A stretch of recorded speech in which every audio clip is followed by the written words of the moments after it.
An adventure bike is a two-wheeled Swiss Army knife, versatile and multi-skilled enough to tackle any challenge put in front of it.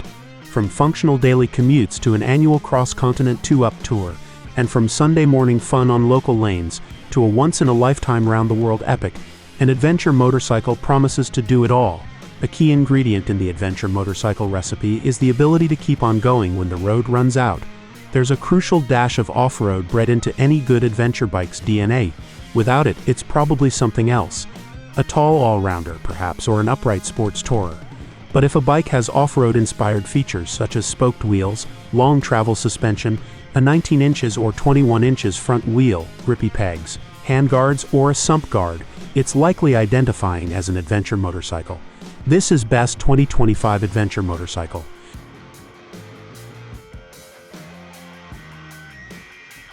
Triumph Tiger 1200 Rally Pro. If you're a larger rider looking for the highest seat height offered on any of the big capacity upper 1000cc adventure bikes, you'll be wanting to swing a gangly leg over Triumph's Tiger 1200 Rally Pro. It's a towering creation boasting large diameter wheels and an enormous 220mm of suspension travel. Set to the higher of its two positions, the Rally Pro's seat sits 895mm above the ground. That's more than 35 inches. Updated in 2024, the Tiger's 1160cc triple is now significantly smoother than before, still packs more high RPM firepower than BMW's R1300 GS, and growls with a quirky offbeat character thanks to its unusual T-plane crank, big bike big appeal. Ducati Desert X Rally. Inspired by the modifications made by Antoine Mio to race Ducati's Desert X at the ludicrous Erzberg Rodeo, the rally version comes with enormously long and deliciously damped closed cartridge KYB suspension. This gives hardcore off-road riders even more wheel travel, letting them leap off small buildings without worrying about bottoming anything out.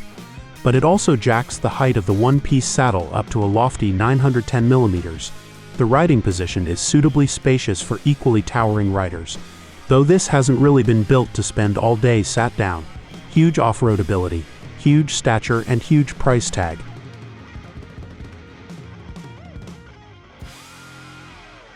Yamaha Tenere 700 Rally. The regular Tenere is a respectably tall 875mm, but if you're after an even more elevated position from which to stretch out your lengthy legs, you'll appreciate this new rally model. With longer travel KYB suspension at both ends of the bike, plus a thicker one-piece rally seat, the rider is raised 35mm further above the ground. Like the standard 2025 Tenere, this rally version has a new ride-by-wire throttle, traction control, a color TFT dash, plus fresh bodywork and switchgear. The Rally also benefits from a sturdy-looking aluminium skid plate, a high front mudguard, and lightweight titanium footrests.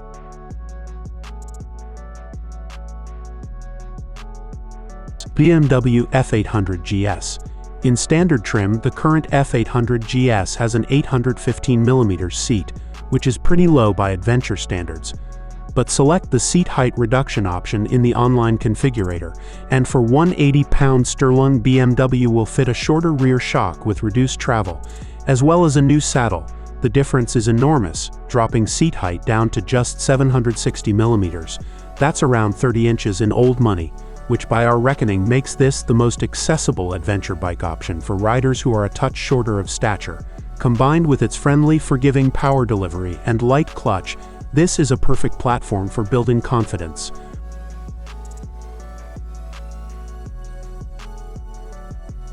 Royal Enfield Himalayan.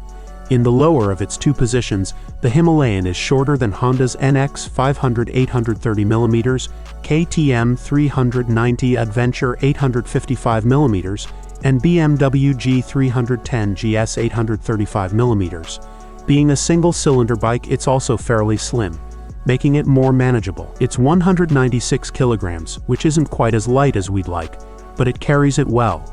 Royal Enfield claimed there's an optional low seat which should reduce the height down even further to 805mm, but it seems we're still waiting for it to arrive. It's not yet listed on their website and is absent from their online configurator. Best to check with your Royal Enfield dealer for the latest on its due date.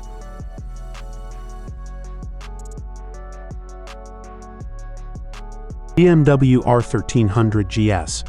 The R1300 GS is suitable for shorter riders. Alright, the standard seat is listed at 850mm, and it's not adjustable. But it has an ingenious trick up its sleeve in the form of adaptive vehicle height control.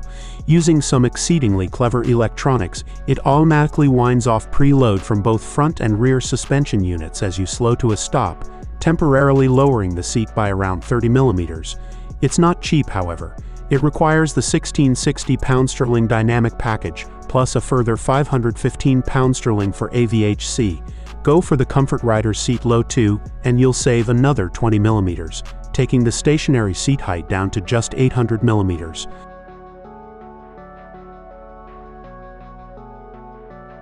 Suzuki V-Strom 800 Re.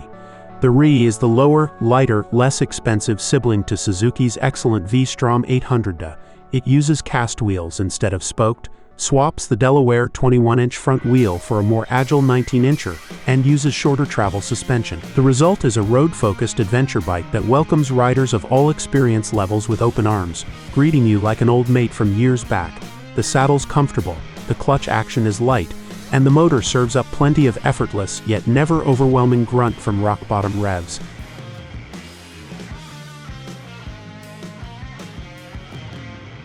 CF Moto 800 Mount Sport. When you're a new rider, value for money can be critical, and few adventure bikes offer so much bike for so little outlay as CF Moto 800 MT Sport. The lightly updated 2025 model will cost £76.99 sterling, and for that, you get a solid, roomy adventure roadster powered by a CF Moto-built version of KTM 790 Twin. It has adjustable suspension, a height-adjustable screen, cruise control, and even cornering abs. To ride it might not be quite as refined or as polished as its European and Japanese rivals, but it is around £2,000 sterling cheaper to buy and comes with a whopping 4-year warranty.